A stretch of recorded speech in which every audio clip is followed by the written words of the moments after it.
I'll be going through the answers quickly, so make sure your course book is open in front of you, and please stop and rewind the video as you need to. So, got your book open in front of you? Are your answers in capitals?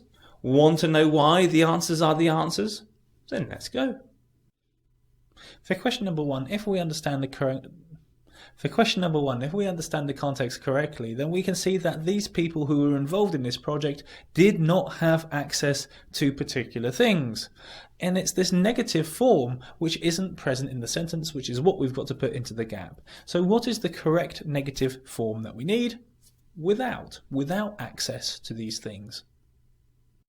Question 2, easy peasy. All we need here is the correct preposition to complete the phrasal verb, and that is you attend to whatever it is that you have to attend to, in this case your daily duties. For question number 3, the study is focused on the way that people coped with particular challenges.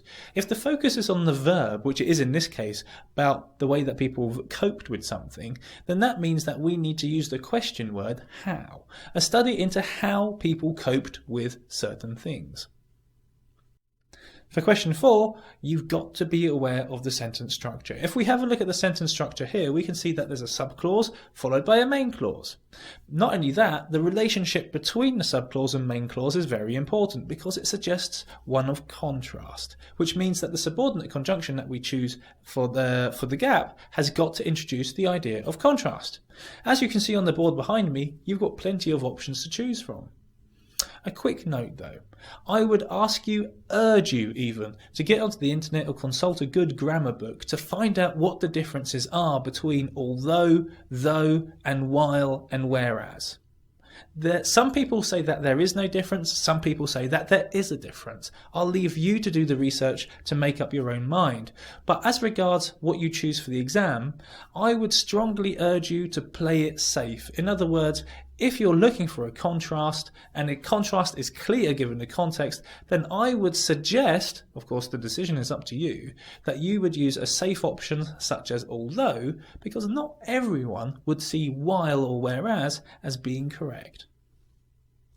Question number 5, simple phrasal verb. It results in something happening, which is why the answer is in. For question 6, what we need here is a relative pronoun which refers back to the idea of the Mars mission and during that particular mission.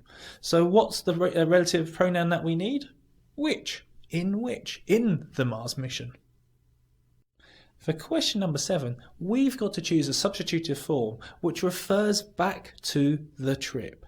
Now, just before the gap, it talks about the trip being exciting. And then after the gap, it talks about the possibility, as a kind of a contrast, that certain problems may occur or may exist.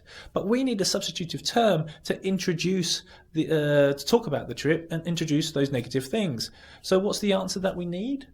There.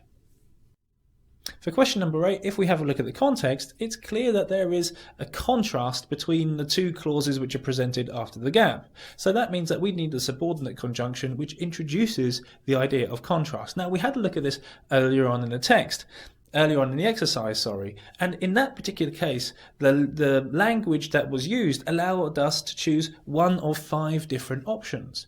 Here, the language allows us to only choose one possible answer, and that answer is despite.